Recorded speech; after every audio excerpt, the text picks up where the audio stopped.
తూర్పుగోదావరి జిల్లా మానవ హక్కుల ఫౌండేషన్ అధ్యక్షుడు బత్తిన రామకృష్ణ మార్చి 6న నిర్వహించనున్న మహిళా దినోత్సవాన్ని విజయవంతం చేయాలని పిలుపునిచ్చారు. జాతీయ అధ్యక్షుడు బోర్డుపాటి దాసు, జాతీయ కార్యదర్శి కనపర్తి ఇందిర ఆదేశాల మేరకు ఎన్టీఆర్ జిల్లా జగ్గయ్యపాలెం ఆర్ కన్వెన్షన్ హాల్లో కార్యక్రమం జరుగుతుందని తెలిపారు. వివిధ రంగాల్లో సేవలందించిన మహిళలను పౌర సన్మానం చేయనున్నట్లుగా చెప్పారు. జిల్లాలోని మహిళలు పెద్ద సంఖ్యలో హాజరు కావాలని కోరారు. తూర్పుగోదావరి జిల్లా మానవ హక్కుల ఫౌండేషన్ అధ్యక్షులుగా పనిచేస్తున్నాను. అలాగే జాస్మిన్ స్వచ్ఛంద సేవా సంస్థ ఫౌండర్ని. ముందుగా మన మాతృమూర్తులైనటువంటి మహిళలందరికీ కూడా మహిళా దినోత్సవ శుభాకాంక్షలు తెలియజేస్తున్నాను. ఈ మహిళా దినోత్సవం మార్చి 8వ తేదీన జరుగుతుంది.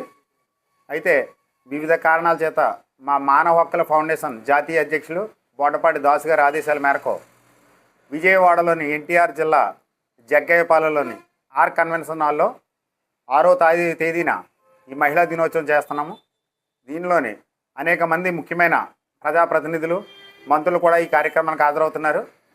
ప్రత్యేక సేవా కార్యక్రమాలు చేసినటువంటి ఎంతోమంది మహిళలను ఈ సందర్భంగా వాళ్ళ యొక్క సేవలను ప్రోత్సహిస్తూ సన్మాన సత్కారాలు కూడా ఏర్పాటు చేయడం జరిగింది.